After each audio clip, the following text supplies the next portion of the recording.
G'day fellas, how are we? You joined me from the garage where I have the E36 Nug inside. Gonna be doing a couple of things to it, just that I sort of span through some of it, kind of make it into a bit of a compilation of productivity kind of video. It's gonna be a little bit disjointed, but bear with me. By myself today, Tomo's busy, so just gonna get some stuff done. Got some seats to show you, got some bits and bobs for the car, gonna start pulling some things off. And it broke on me, which I've already fixed, but I'll run you through what happened. Right, so I was driving the car the other day, one evening, to the missus' house, and fuel pump died, basically. Limped it as far as I could until it finally carked it fully, and I couldn't get any further. Stood there for a couple of days in front of some random person's house, sorry about that. Ordered a fuel pump off eBay for 62 bucks, and threw that in on the side of the road. There she is, fresh bad boy. Got it in, didn't take too long. I've done fuel pumps in these kind of cars before. I had my E39, I did it with that as well. Fuel pumps seem to be like my unlucky charm. The 15's motor blew from a fuel pump. My E39 M5 had a fuel pump problem. This has had a fuel pump problem. I don't know, it just, my old bike even had fuel problems, even though they didn't have a fuel pump because it was an old carby, but geez, what is it with me and fuel problems? I don't understand.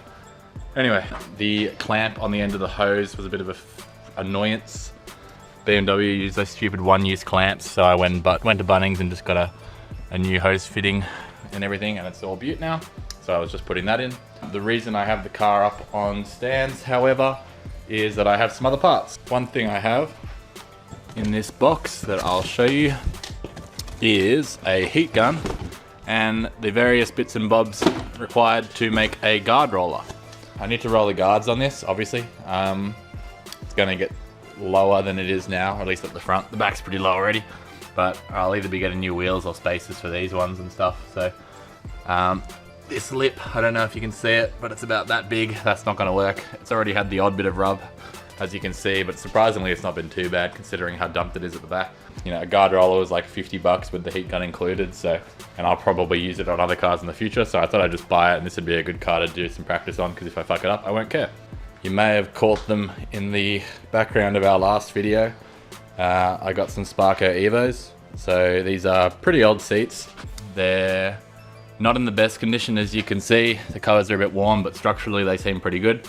Got them for very cheap, 250 bucks. They came out of some dude's S13 drift car. So they came with rails to suit S13, and most importantly, the Sparco side mounts for the seats, which is what I wanted to reuse for this car. But I did notice when I pulled them off, I didn't pick these up, I got a mate to pick them up for me because they were kind of far away.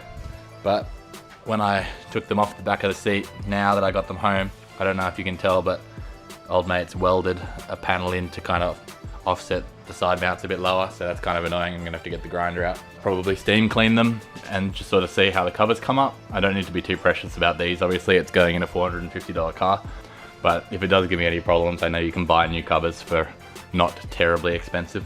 And considering the price I paid for the seats, like I said, 250 bucks with the rails, there's really no cheaper option. Anyone else around seemed to want like 400 to 500 bucks for a single seat without rails. So, you know, when these came up, I thought, all right, I'll jump on them. Better than not having any cool seats. And I like the red as well. Red should be cool with the blue. I'm gonna, in my mind, for a color scheme, it's gonna be like a Spirit RFD RX-7. Blue with red seats, but it's going to be obviously nothing at all like that and nowhere near as cool or expensive. But I can pretend, a man can dream, hey?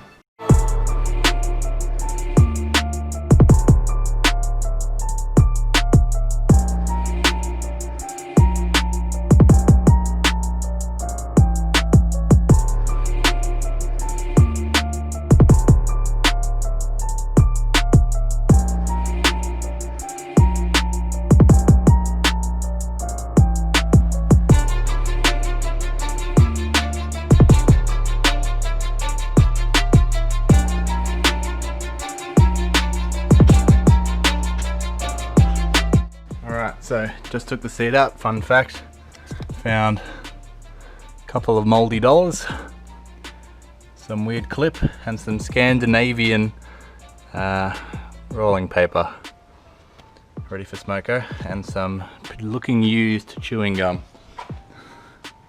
That is gross. Just sat one of the Sparcos in. It's actually a pretty tight fit.